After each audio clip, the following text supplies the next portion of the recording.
Que faire pour corriger les imperfections qui résistent aux réformes en cours, puis offrir un environnement plus sécurisé et épanouissant à la femme au Bénin? C'est la principale question à laquelle va répondre ce forum, dont l'objectif est de contribuer à l'accroissement des investissements en faveur de la promotion des femmes. Nous sommes réunis pour reconnaître et célébrer, mais aussi pour réfléchir.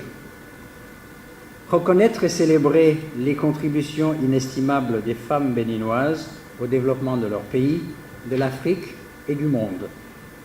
Réfléchir à la meilleure manière d'investir dans l'avenir de la femme béninoise. Cela veut dire investir dans la femme d'aujourd'hui et dans la fille qui est la femme de demain. Cette initiative du gouvernement, à travers le ministère des Affaires sociales et de l'Institut national de la femme, cadre bien avec le thème retenu cette année pour célébrer le 8 mars, investir en faveur des femmes, accélérer le rythme. Ce besoin d'accélérer le rythme provient du fait que le monde est en état d'urgence. L'heure est donc à l'investissement dans la compétence et la résilience des femmes et bien au-delà. L'intensification de l'investissement doit aussi gagner les domaines prioritaires suivants.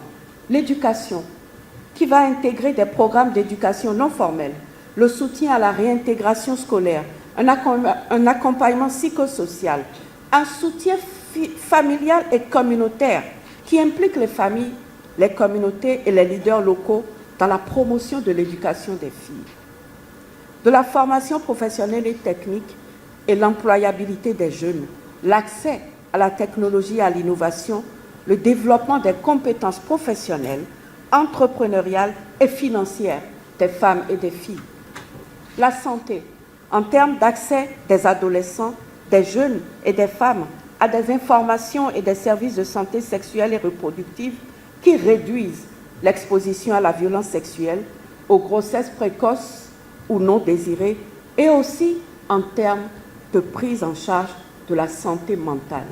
Le thème de cette année, investir en faveur des femmes, nous rappelle que pour mettre fin au patriarcat, il faut mettre de l'argent sur la table. Nous devons soutenir les organisations de femmes qui sont en première ligne de ce combat. Nous devons également investir dans des programmes visant à mettre fin à la violence à l'égard des femmes et à favoriser l'inclusion et le rôle de premier plan des femmes dans l'économie, les technologies numériques, la consolidation de la paix et l'action climatique. Aujourd'hui, nous appelons à des actions concrètes pour éliminer les barrières à l'emploi des femmes, garantir l'accès équitable à l'éducation et à la formation professionnelle et encore plus promouvoir la participation des femmes dans les sphères de décision.